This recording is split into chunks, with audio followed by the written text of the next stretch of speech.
let's make some learning announcements. By the way, just to give you an FYI, Yossi right now is ordering a headset, right, that has the microphone right over here in front of the mouth. Hopefully we'll have it soon so we can use it in the future. The complaints that isn't loud enough. It's very difficult to hear in this room. And some people talk into mics and other people don't. So we're getting a headset that the person that's giving the class can talk right into it. All right, so let's do some learning announcements. Year of Learning sponsored by Boris Kagan to commemorate the Yahrzeit on the 4th of Adar of Lila's father, Yosef Ben Motel, and the Day of Learning sponsored by Nancy and Larry Robman, Amy, Andrew, and Scott in memory of their dear daughter and sister Lona, whose third Yahrzeit is today. Shama should have an aliyah. Okay, today we have our guest, Rabbi Shmuel Leifer, giving the class today. We thank him so much for coming and joining us today.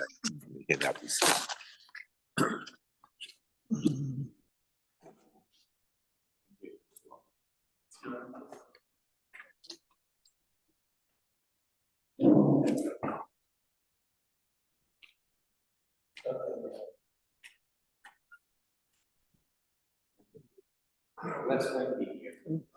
Let's wait here.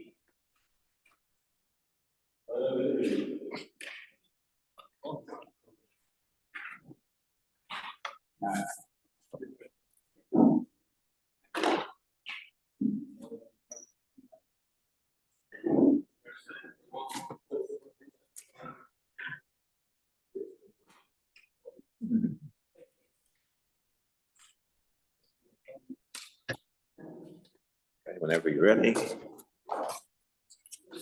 No one's there. It'll say,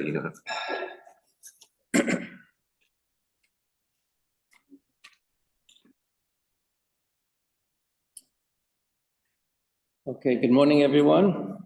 The topic we're going to be discussing today is really related directly to this week's Parsha. It's the topic of smicha. Smicha means granting someone the authority to paskin shailos in various areas of halacha or in all areas of halacha. So the source, first of all, source number one, the pasuk in this week's Parsha, when Moshe was preparing to leave Klal Yisrael to pass from this world. So it says, Vayas Moshe kasher tziva Hashem oso, vayikach es Yehoshua, he took Yehoshua, vayamideu lifnei Elazar HaKohen v'lifnei kol ha'eda. He stood him in front of Elazar HaKohen and all of the congregation. Vayismoch es yodov olav, vayitzaveu kasher diva Hashem v'yad Moshe. And he put his hands on him and conveyed upon that solution of smicha, vayismoch es yodov.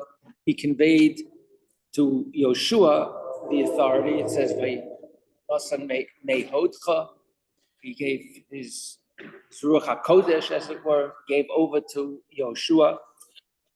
And that's the process of smicha. So the Gemara in the first Mishnah in Masechet Sanhedrin, source number 2, the Mishnah lists the various number of people required for different kinds of dinim. For example, dinim momonos, b'shlosha, you need 3. Gezelos v'chavolos to paskin, these are all in civil cases, to paskin about theft or damages, full nezek or chatzi nezek, tashlume kefel, when someone steals and he has to pay back double, all the different cases. And what I have underlined, smicha sekenim, is the granting of smicha. That has to be done with 3. And some people hold that, Rabbi Yehuda holds it has to be with 5. We'll come back to this smicha sekenim in a few minutes. Just as a general introduction, source 3, the Sefer HaChinuch says,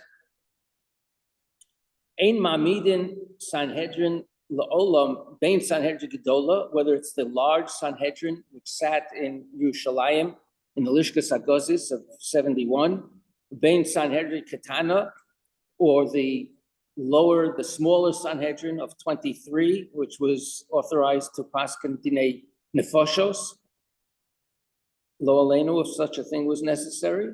You don't establish any one of these, the Sanhedrin, the Gedolah, Ketana, ele besmuchim, ele smuchim. The people who are allowed to be on these legislative groups are only smuchim. Moshe Rabbeinu samach l'talmidu Yoshua. Moshe Rabbeinu gave smicha to his talmid Yoshua, as it says, the pasuk we just read. In the middle of the second line, va'oso haskenim samchu la'acherim. Yoshua gave smicha to this kenim, and this kenim gave it to others. Va'acherim ad sof kol hasmuchim. It has to be a continuous chain. Smicha has to be a continuous chain from Moshe Rabbeinu. Va'omnam hasmicha b'chol hadoros lo hoyiso biyad. Smicha through all the generations was not the way Moshe did it, by physically putting his hands on top of Yoshua. Ela shahoyu bodken also shahoyu rotzen lismot. They used to check the person that they wanted to confer smicha to. Im hayabaki b'chochmas haTorah, if he was knowledgeable in all areas of Torah. V'im hayasichlo bari v'sholem, if he had a clear cup that he was able, he had his head screwed on right, so to speak. V'imu ish ohev emes. In other words, they checked him out not only in his knowledge, but also in his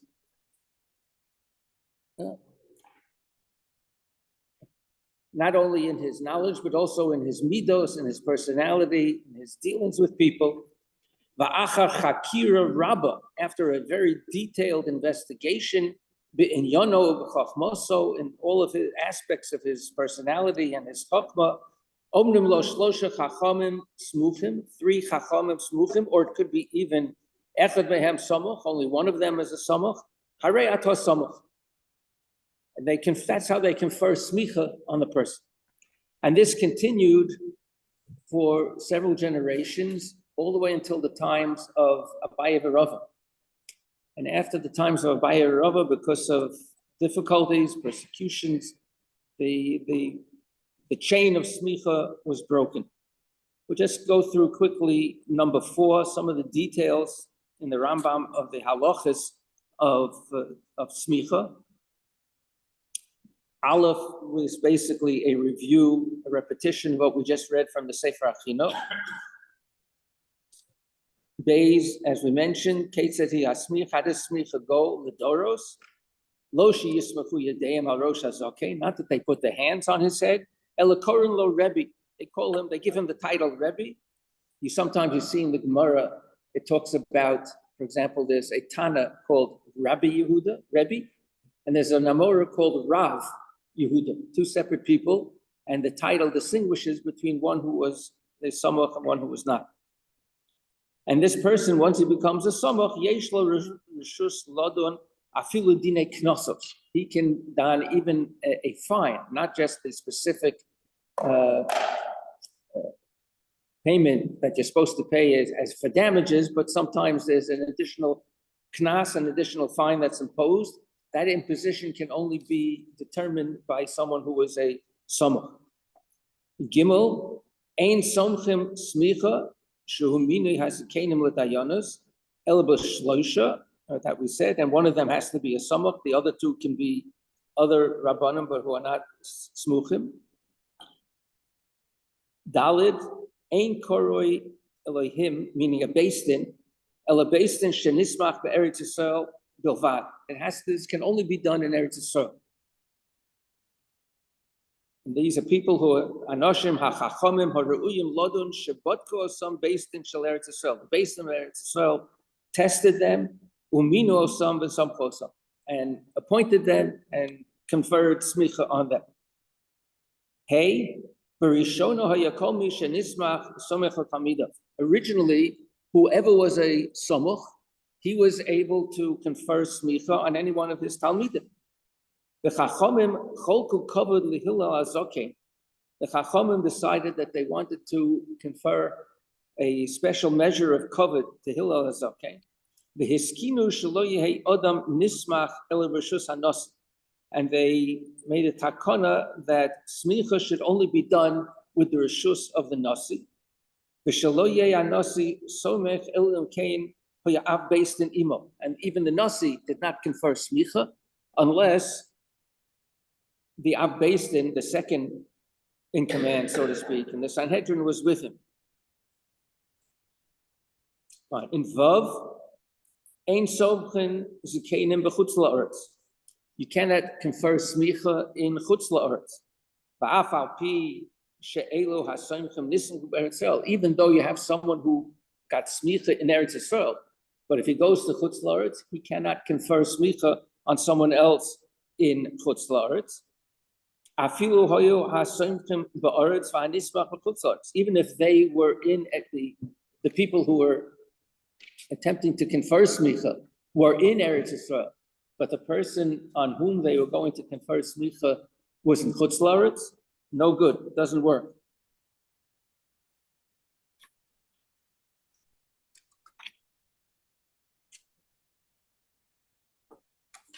Zion.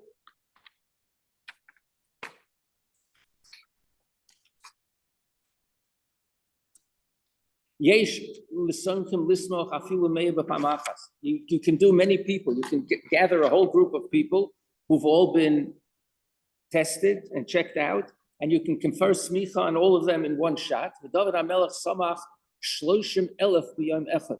David HaMelech gave smicha to 30,000 people on one day. Imagine 30,000 people who have been tested that they're baki b'chol haTorah kula, and that they're people of character, that they're Roy to be smuchim.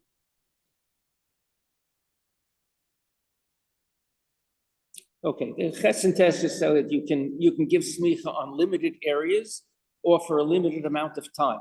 That also works. It's interesting. We know that someone gets smicha. Yeshiva gets smicha yora, or he gets smicha in Choshen Mishpat. He gets smicha yodin. So yora and yodin is really a question and an answer.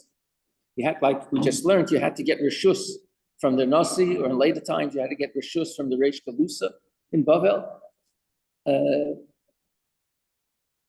So the question is, Yore, am I allowed to paskin Isa v'heta? And the answer is Yore, yes, you can. Yodin, am I allowed to paskin? The question Yodin really was more about the choros, whether you're authorized to paskin on a mum, on a bechor, whether it's a permanent mum or a temporary mum. The difference is a permanent mum, the kohen is allowed to shech the bechor and eat it, and a temporary mum, he has to wait till the mum passes and he has to bring it as a korban. Okay, so ad kan, you had this continuous chain of smicha, and then it was lost. And you could no longer paskin dinei knossos, you could no longer impose malchus, you can no longer paskin dinei nefashis. Whole sections of halacha we didn't have the authority to adjudicate. Fast forward to 1538 in Tzfas. Tzfas at that time was the center of Jewish learning. The vast majority of the Chachamim at that time were in Tzfas. The Beis Yosef, the Chaim Vital, the Alshich, the Mabit, all names which are classical names in the first of the Rishon, of the Achronim. And there was a Gadol Hador from Baghdad who came to Tzfas. His name was Yaakov Beirav, the Mari Beirav. And he had an interesting approach to an idea on how to reconstitute, how to restate the smicha. So if you look at source number 5, this is the Rambam's Pirush on that first Mishnah that we read earlier, and I had underlined smichas zikanim. So if you look where it's underlined in source number 5, the Rambam says as follows: Vani sovor, it appears to me, she'emtiye haskama mikol hatalmidim ve'achachamim, if there'll be agreement amongst all of the talmidim and the chachamim, limnois ish b'yeshiva, to appoint one person amongst the Chabura, Klomar Sheyasuhu Rosh, they make him as the head, Ubetanai Sheyezeb Eretz Yisrael, and it has to be in Eretz Yisrael. Hare also ish tiskayim lo hayeshiva v'ye somuch. He will be considered the somuch. So even though there was a break in the chain of the smicha, the Mari Berav took this parish of the Rambam, and he said, it seems to me that if you get everyone together and they all agree that this one person is the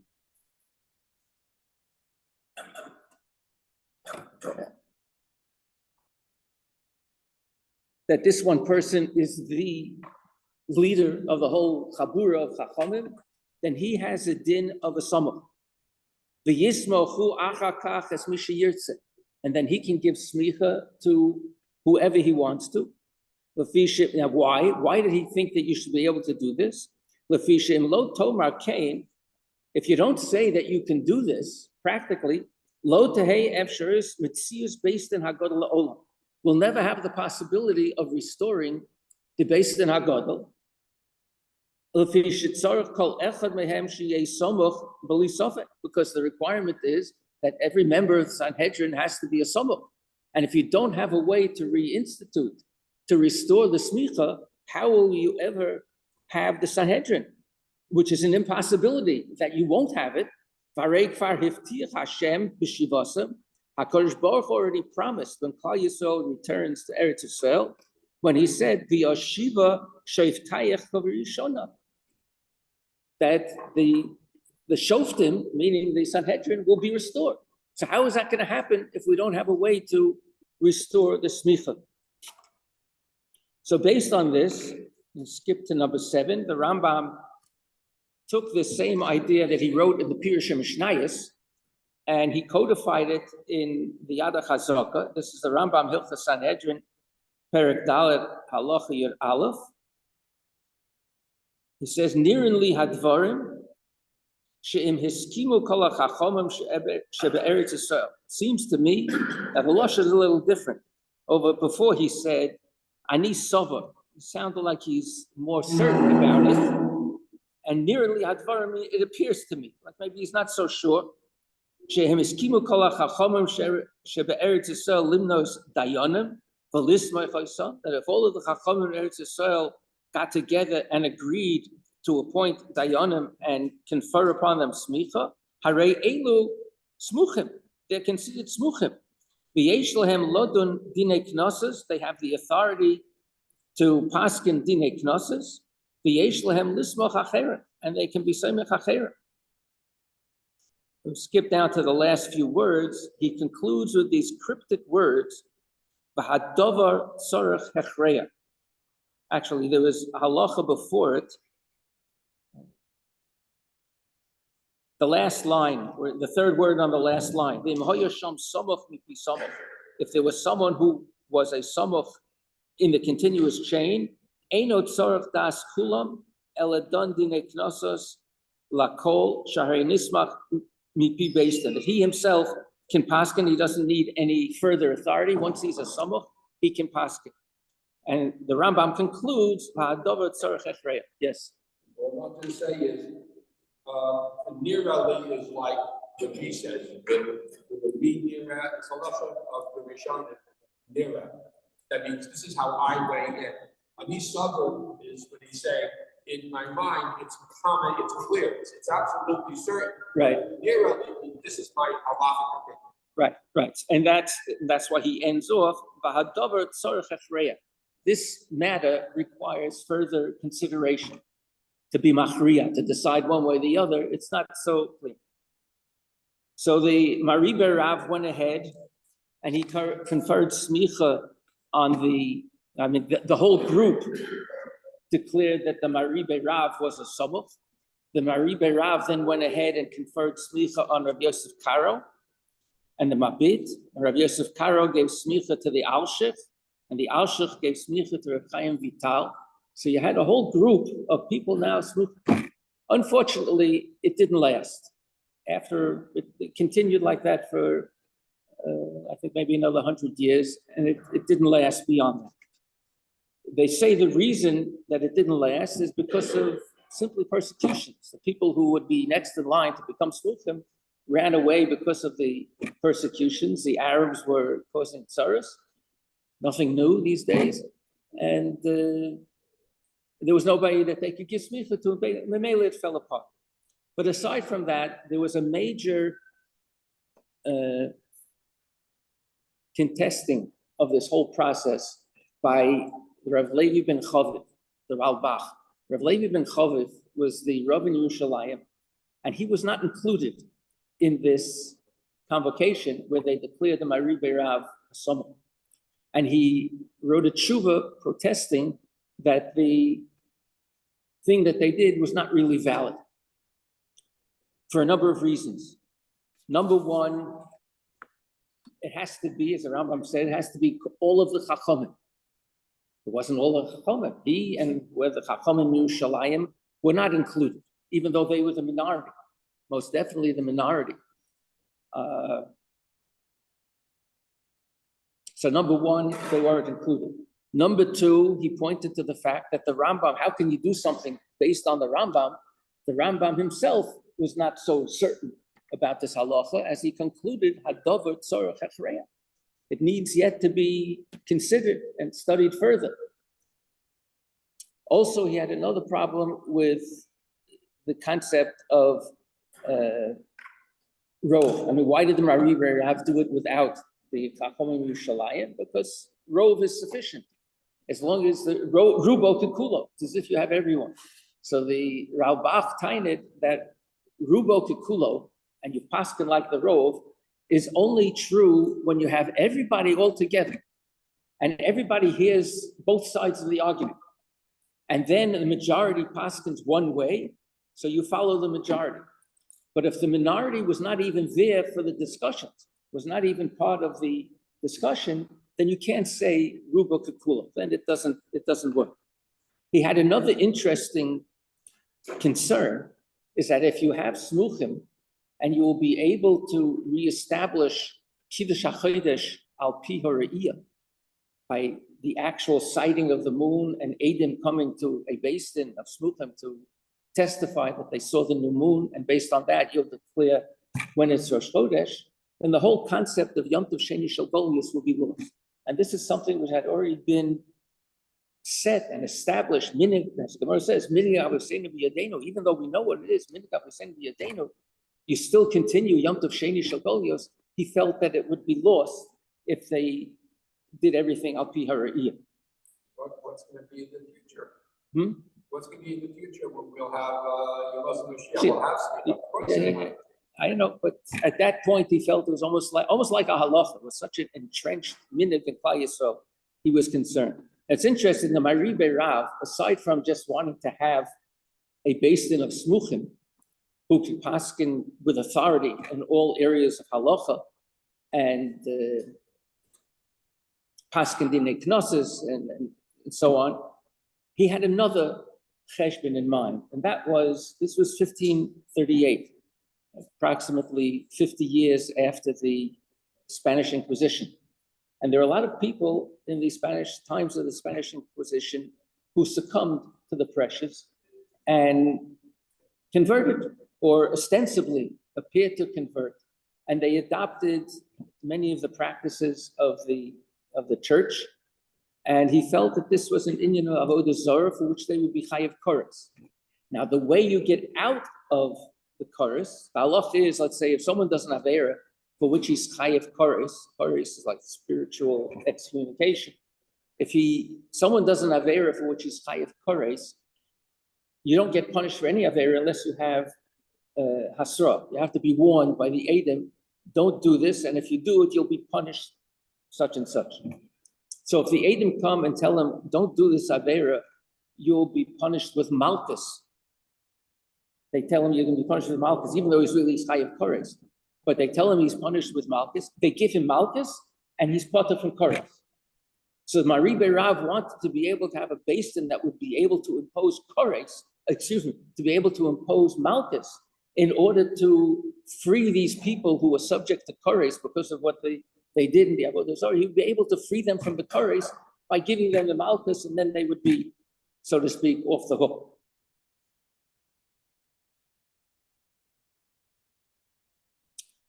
It's interesting to see, now a lot of the Rishonim disagreed with the Maribe Rav, and they agreed with the Ralbach.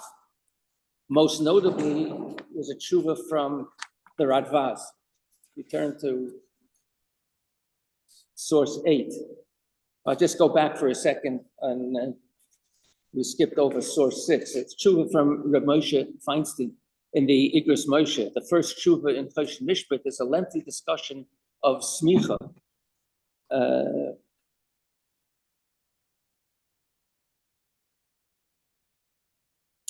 Most of the discussion was a debate with Rav Herzog on whether it's necessary to physically put your hands on top of the person you're giving smicha to, or whether it's enough, like the Rambam said, just to confer, to call him Rebbe. But in parentheses, the last underlying portion in the tshuva, in parentheses, Rav Moshe says, in other words, Rav Moshe is saying that Rav Moshe's chiddush is that when you call someone Rebbe, it's basically like you're putting your hands on him. It's an extension of Moshe Rabbeinu's hands that he put on Yoshua, and this is a continuation of Moshe Rabbeinu's hands, so to speak, all through the generations. So the concept of giving smicha by putting your hands on him was not lost. It was continued in this fashion by calling him Rebbe, which is the equivalent. To one hand or two hands? Hashem told Moshe to one hand. He went ahead and Put two hands, right? He gave more than. So Rav Moshe just mentions parenthetically the Hesken Kol Chachmei Eretz Yisrael LaHarambam Shmuel, and the agreement that the Rambam mentions that if all the Chachamim will agree, that's enough to make someone a Samach. Ulafi zeh din Chodosh sheish kazeh yesh lo din Samach av she'eno Samach be'etzem. It's a new chiddush, a tremendous chiddush, that even though he doesn't have smicha as part of the continuous chain, which Rav Moshe held, even when you just call someone Rebbe, based in call someone Rebbe, that's the equivalent of the continuous chain of smicha.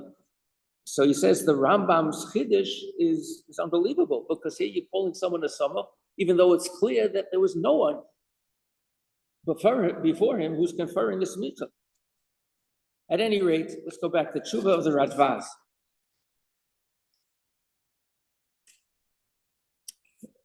He goes through a lot of the details, all of the disagreements that the Ralbach had with the Rambam's tshuva. And the first underline, he says, Al kochoch mashe kosav ba'adovat tzorech achreya areisha koy. One of the tainas of the Maribe Rav was that this last line in the Rambam, ba'adovat tzorech achreya, in source 7, Maribe Rav tained that Hadovat Tzorech Achreya was going back on the immediately preceding line. V'im ha'yasham somoch mipi somoch, that he himself can do it on his own. But Hadovat Tzorech Achreya, he tained was referring to that. Says the Radvaz, it's clear that Masha Kosav Hadovat Tzorech Achreya Areisha Koy is going back on the first part of the Rambam's halacha, where he said that if everyone gets together, they can confer smicha on the Godel Shebenehem, the biggest Talmid Chacham amongst them. And since even for the Rambam himself, it wasn't absolutely certain that this is the halacha, how can we, in fact, do such a thing? It's such a momentous, a significant change to declare someone as someone and reinstitute Knossos, reinstitute Malchus, reinstitute the Sanhedrin. How can you do that based on something which he wasn't really sure if that's the halacha? The last comment that he makes is amazing. Va'od, this is written, the Radvaz was a contemporary of the Rabbi Yosef Karo, the Shulchan Aruch. He lived in Egypt and he came to Tzfas later, but he was writing this tshuva from Egypt. But he says, Va'od shenira shesorach hanismach, it appears that the person who's going to be the samach, he has to be roy lahoros b'chol haTorah kula. He has to be someone who is capable of paskening in all areas of Torah. Now listen to what he says. It's hard for me to imagine that in our generation, you have someone,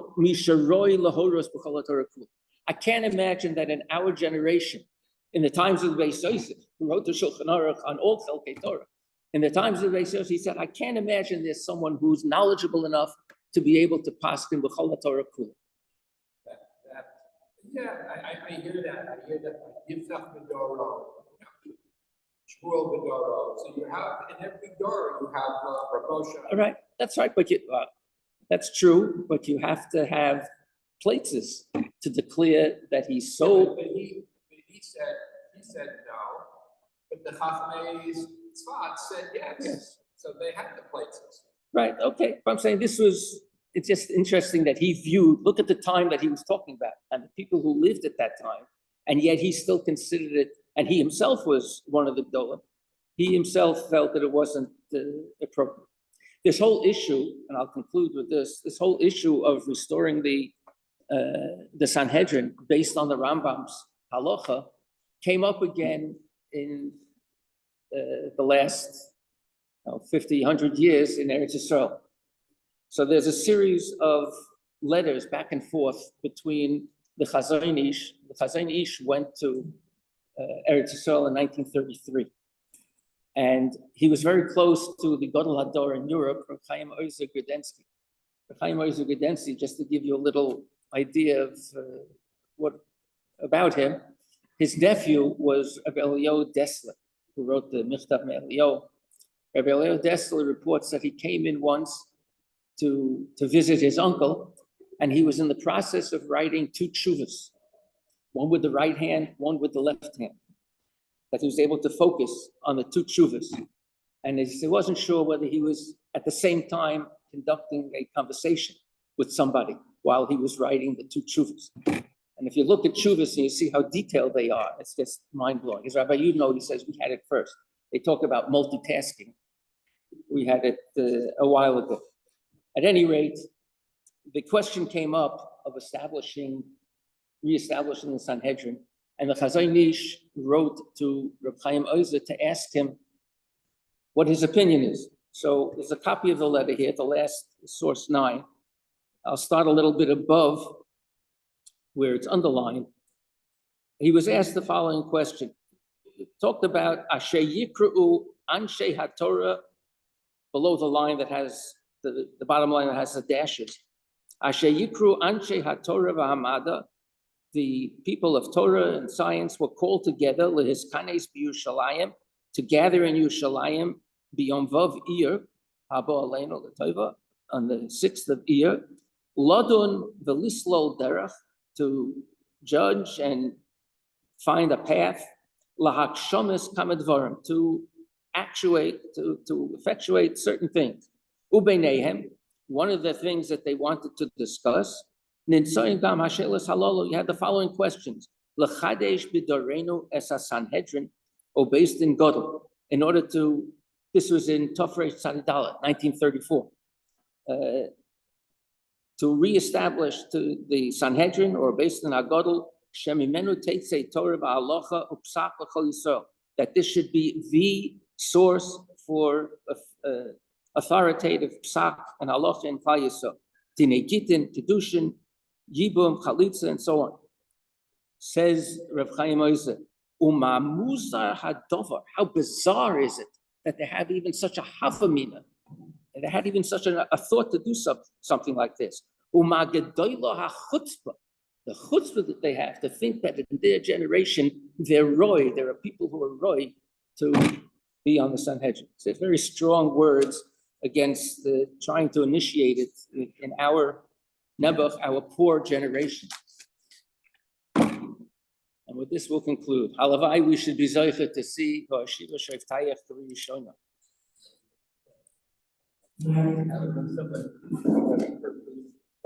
I didn't watch. Do we have a measurement? Watch. But they ate also. Who ate also? Who ate also?